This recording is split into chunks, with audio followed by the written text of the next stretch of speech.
हार्दिक स्वागत और अभिवादन है। आज ज्योग्राफी का पार्ट 13 प्रस्तुत किया जा रहा है। इसमें 2001 में हुए बीपीएससी प्रीलिम्स नंबर 44 के ज्योग्राफी के प्रश्न और उत्तर हैं। प्रश्न नंबर 20, कल 19 तक थे, आज 20 से शुरू करेंगे। अंतर्राष्ट्रीय तिथि रेखा खींची जाती है, इसका उत्तर है प्रशांत महासागर से होकर।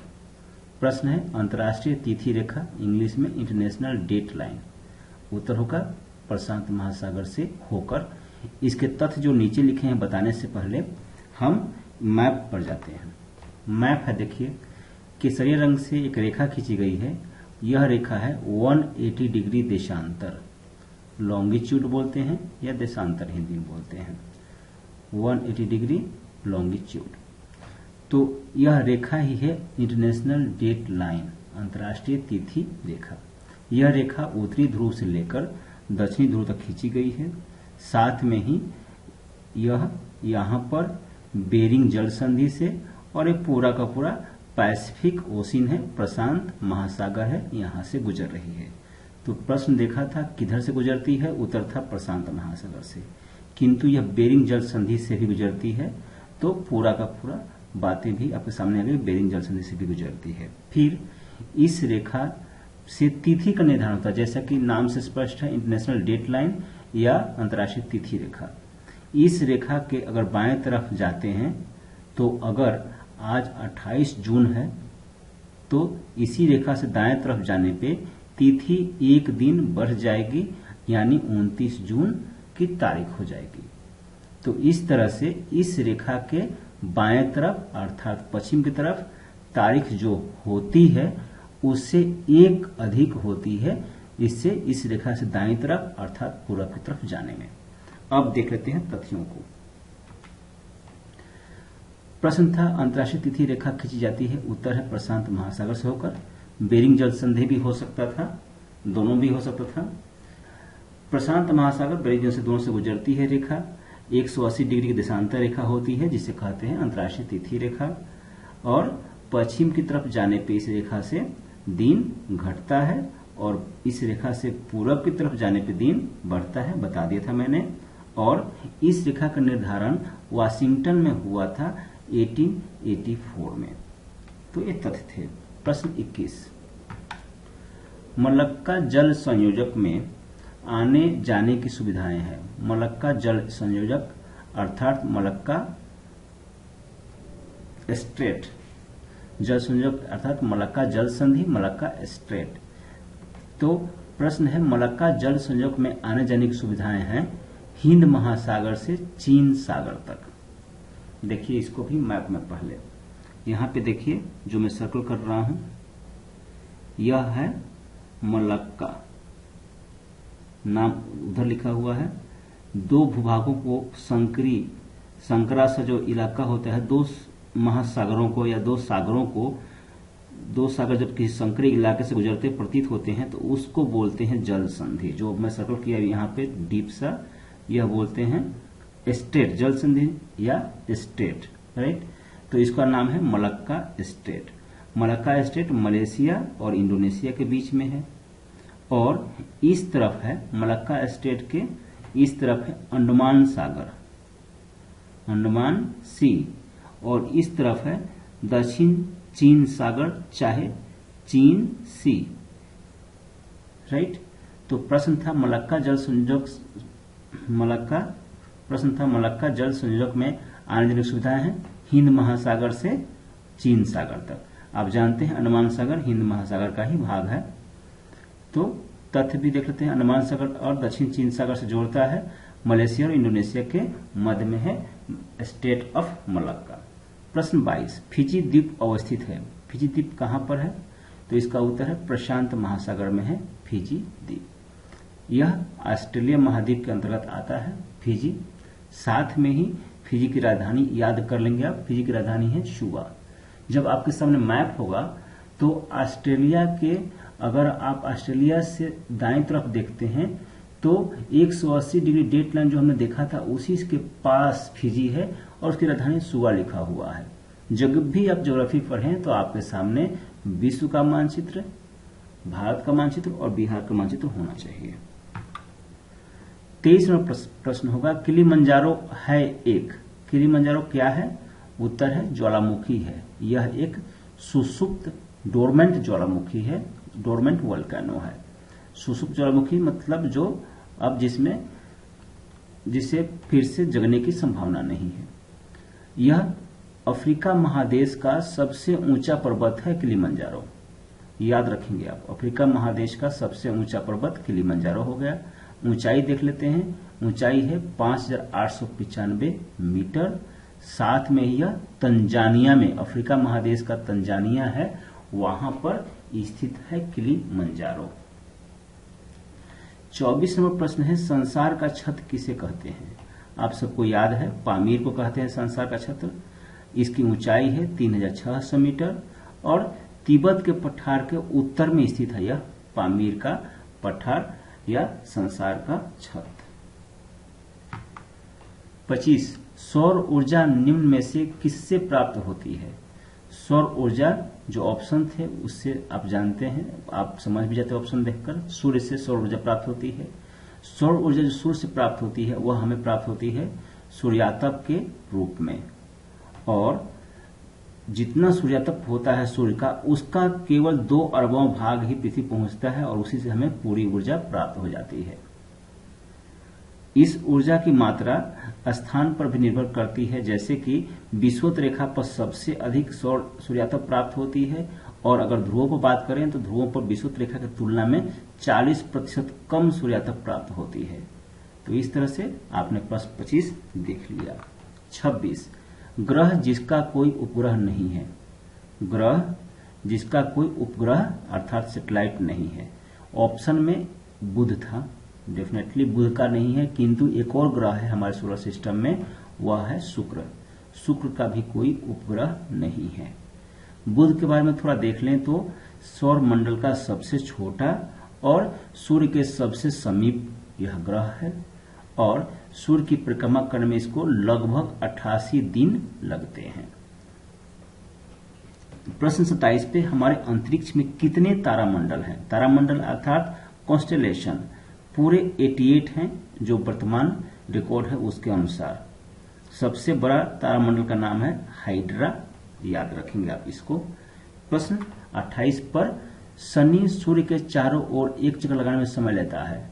शनि सूर्य को एक चक्कर लगाने में कितना टाइम लेता है? अभी हमने बुध का देखा था लगभग 88 डेज। प्रश्न ही आ गया शनि के लिए कि कितना टाइम लेता है।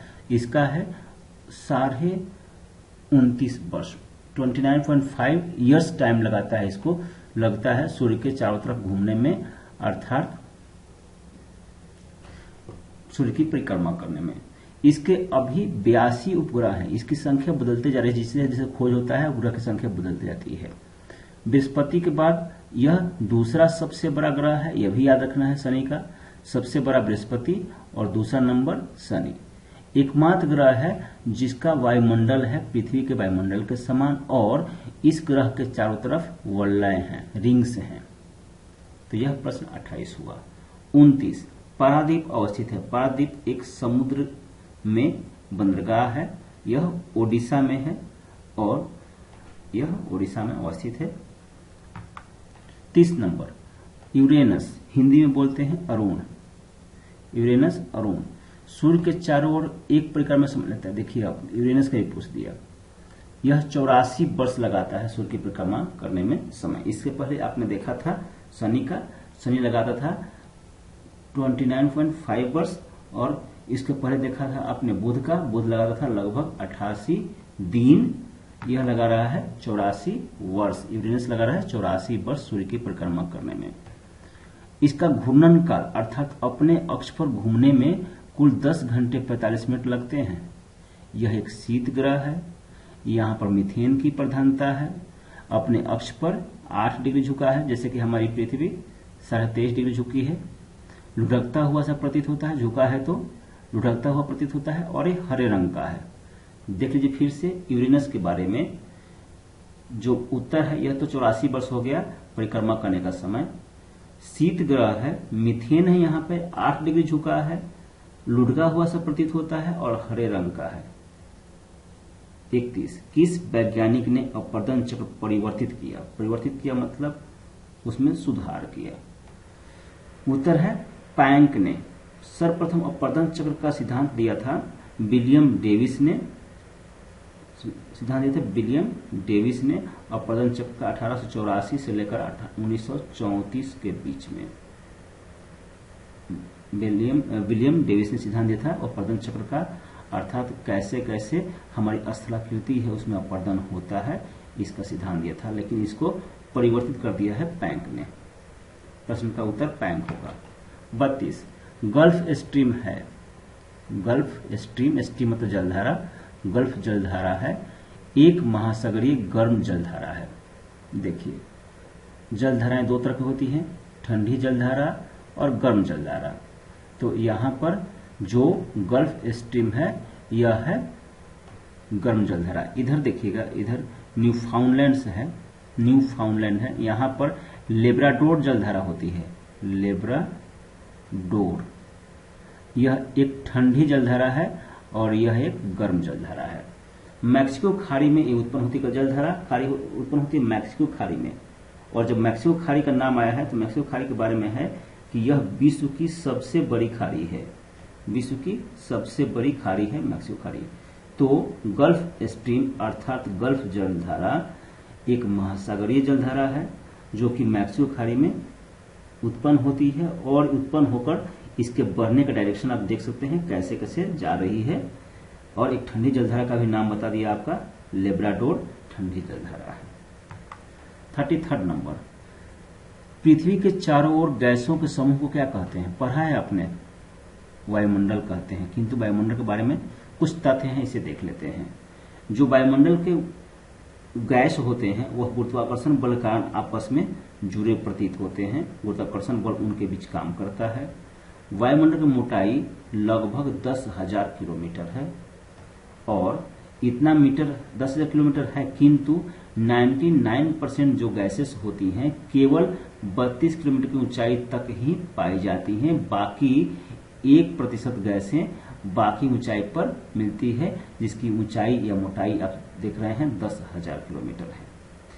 वायुमंडल में सबसे अधिक नाइट्रोजन की मात्रा होती है, जिसे एग्जाम्स में बार बार पूछा जाता है, इसका प्रतिशत भी लिखा है 78%। 34 पे एस्किमो निवासी हैं कनाडा के, कनाडा के निवासी हैं। ऑप्शन के अनुसार आंसर कनाडा के हैं। एस्किमो उत्तरी ध्रुव क्षेत्र के चारों ओर निवास करते हैं। ध्यान रखिएगा, उत्तरी ध्रुव क्षेत्र के, दक्षिणी ध्रुव क्षेत्र के नहीं। दक्षिणी ध्रुव क्षेत्र में कोई निवास करता ही नहीं है, किंतु उत्तरी ध्रुव क्षेत्र में जो निवास करते हैं उनको बोलते हैं एस्किमो। और इन लोगों को एस्किमो नाम किसने दिया? रेड इंडियंस ने दिया। रेड इंडियंस कौन है? अमेरिका के जो मूल निवासी हैं उनको रेड इंडियंस बोलते हैं। तो अमेरिका के मूल निवासियों अर्थात रेड इंडियनों ने नाम दिया, जो उत्तरी ध्रुव क्षेत्र में लोग रहते हैं उनका नाम दिया एस्किमो, और मुख्य रूप से कनाडा में पाए जाते हैं अधिकतर। 35 नंबर, पिग्मी कहाँ के निवासी हैं? यह प्रश्न बार बार पूछा गया है, हमने पहले भी देखा है। अफ्रीका के निवासी हैं पिग्मी। पिग्मी लोग मुख्य रूप से कांगो बेसिन में मिलते हैं और पिग्मी लोग एशिया में मिलते हैं। दो देशों का नाम है, एक है फिलीपींस, दूसरा है न्यू गिनी। दोनों एशिया के देश हैं, यहाँ पे भी पिग्मी लोग मिलते हैं। 36 नंबर, किस राज्य में अधिकतम जनघनत्व है? सीधा तथ्य दे दिया है, उत्तर नहीं बताया। 2001 का है, तो डेफिनेटली 2001 का आंसर से मतलब नहीं है आपको अभी। तो अभी 2011 की जनगणना चलेगी।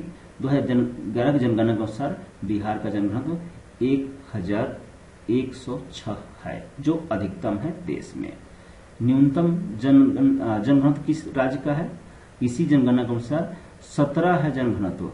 राज्य का नाम है अरुणाचल प्रदेश। 37 नंबर, भारत में शहरी जनसंख्या कुल जनसंख्या के कितना प्रतिशत है? फिर 2011 की जनगणना की चर्चा करेंगे। इसके अनुसार शहरी जनसंख्या कुल जनसंख्या का 31.16% है। प्रतिशत छूट गया है, प्रतिशत लिखा है।